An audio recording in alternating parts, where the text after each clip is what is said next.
due to the current political scenario in Myanmar, I thought that the current PhD work that I am undergoing will not be able to complete on time, and it won't be feasible to continue any longer because I have already completed like 2.5, almost 3 years. So I have suggested to Sir for a change in my PhD title, not a drastic change as such. However, I would like to, instead of making a comparison between Myanmar and Manipur, I would like to make a comparison of the two universities in Manipur, Manipur University and Dhanamandjari University, and I would like to analyze the contents of undergraduate syllabus rather than high school syllabus. So in order to explain the changes that I will be making, let me first come to my current PhD title that I'm working on. My current PhD title is a comparative analysis of cultural contents in government-sponsored ESL or EFL textbooks studied in high schools of Manipur and Mandalay. I put EFL because English is being taught as a foreign language in Myanmar. So you might be asking, why culture? Why am I doing cultural analysis? So to come to that, let us see what is culture. I will be using the most basic definition given by Brown, for our understanding and for my understanding also. I feel that this is easier and also it incorporates almost everything. So culture is defined as the ideas, the customs, the skills, arts and tools that characterize a given group of people at a given time. And so using this definition as the very broad kind of definition, I will be checking for the cultural contents in all the textbooks. So we all know that culture and language are very much interconnected, and this second quote has been used by Zinmi also, how language and culture are interconnected and very interdependent, and we cannot separate the two from one another, otherwise it will lose its relevance. So this cultural iceberg by Hall has also been used by Zinmi. I will be using the culture divided into big C culture and small c culture, with the big C which is more explicit or which is more visible or the more obvious, that is food. Is this visible? Food, architecture, literature, the dresses, and the implicit culture, that is small c culture, which are the assumptions, the attitudes, the beliefs of the people, say for example how they rear children. So I'll be using this differentiation to see what kind of culture, whether big C or small c, is being represented in those textbooks.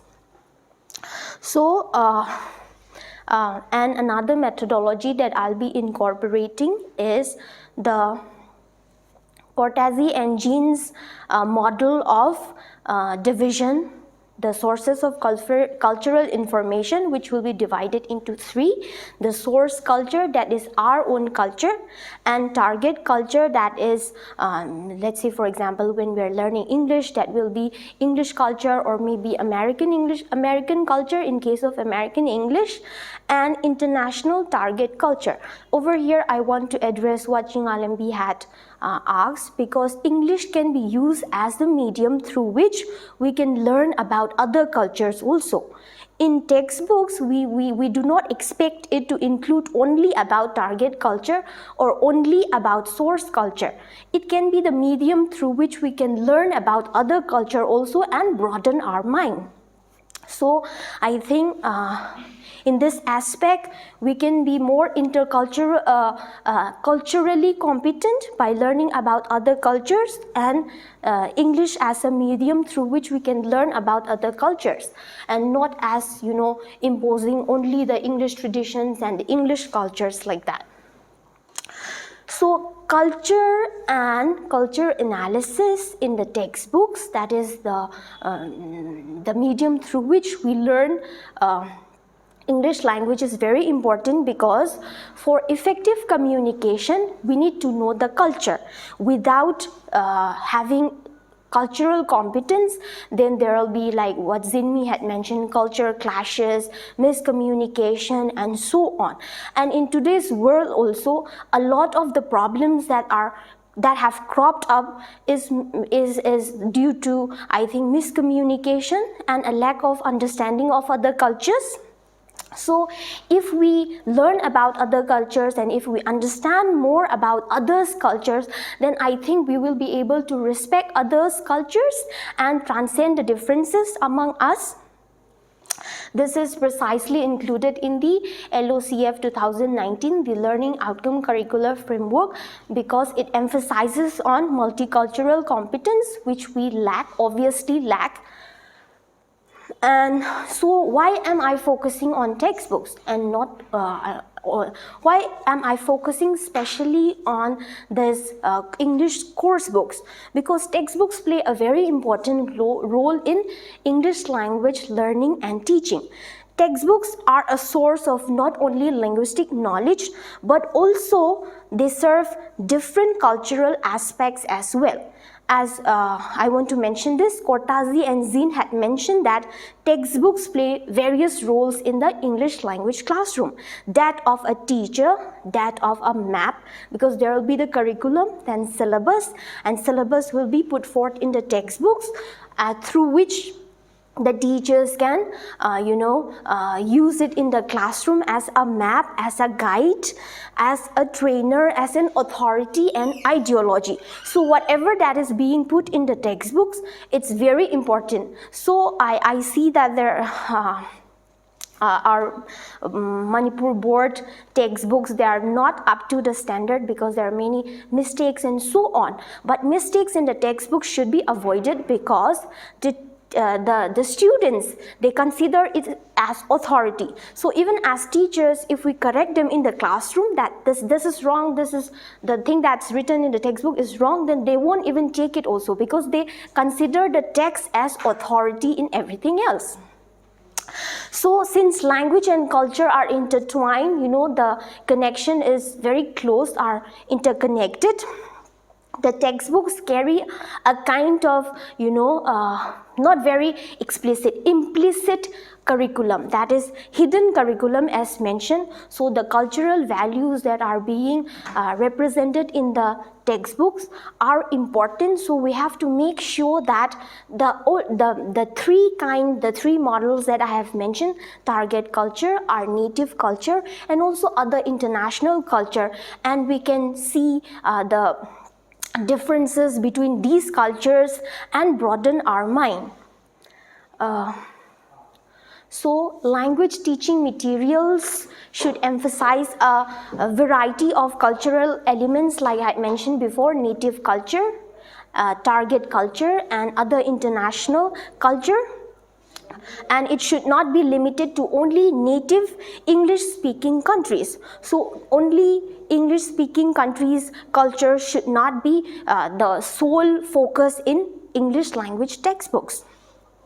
So the inclusion of cultural content in language teaching materials is essential to help students interpret and understand the target culture better, and also compare and contrast it with their native culture. What is the difference? Like, for example, in the Western world, when somebody talks, you are expected to look straight in the eye. That is respect for them, that you are listening, that you are paying attention. But in the Eastern culture, when we talk to elders and so on, we are not supposed to look to them directly in the eye. That is considered, inappropriate or lack of respect. We usually look down. So there's this clash of culture also. So this understanding is needed for, for effective communication. Otherwise, if you don't know the culture and if you just know the language, see, I'm a great fan of this Mind Your Language series, if anybody watches. So, and the culture clashes between them, different kinds of cultures, different people from all over the world, coming together to learn English, and the various it's sort of comedy situation. However, it could be compared to our real case scenario also. So I plan to include some field work, to interview some teachers, to interview some students, what kind of culture, to have a look at the impact of the cultural contents that are being represented in the textbook, and how much they have learned, is there any difference, and so on.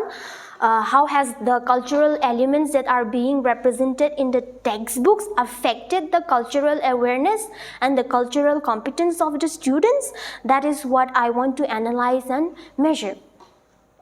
So the proposed change in title is not a very drastic one. I want to make a comparative analysis of cultural contents in the undergraduate general English, or AECC I mentioned, because now they have followed the CBCS system, choice-based credit system, and under this system they have to choose a paper, AECC, Ability Enhancement Compulsory Course. English Communication is a compulsory paper for all the science and science, arts and commerce students. It's common for everyone. So since this is common for all the students of undergraduate course, I would want to see what kind of material that they are learning, and what kind of cultural contents are being represented. Is it appropriate? Are the three kinds of culture, target, native and international, being represented appropriately, or is target culture represented more as compared to the other types? That is what I would like to analyze. And so, in the learning outcome curricular framework, communication skills are given prime importance, because these are integral to personal, social and professional interactions. So, communicative competence is being given more importance in the learning outcome curriculum framework. And a recognition of social and cultural pluralities. See, we have to transcend our differences, understand our differences, and broaden our horizon, so that there can be effective communication between us. So that is the end of my presentation. Thank you. Any questions, any suggestions? I welcome more suggestions and recommendations.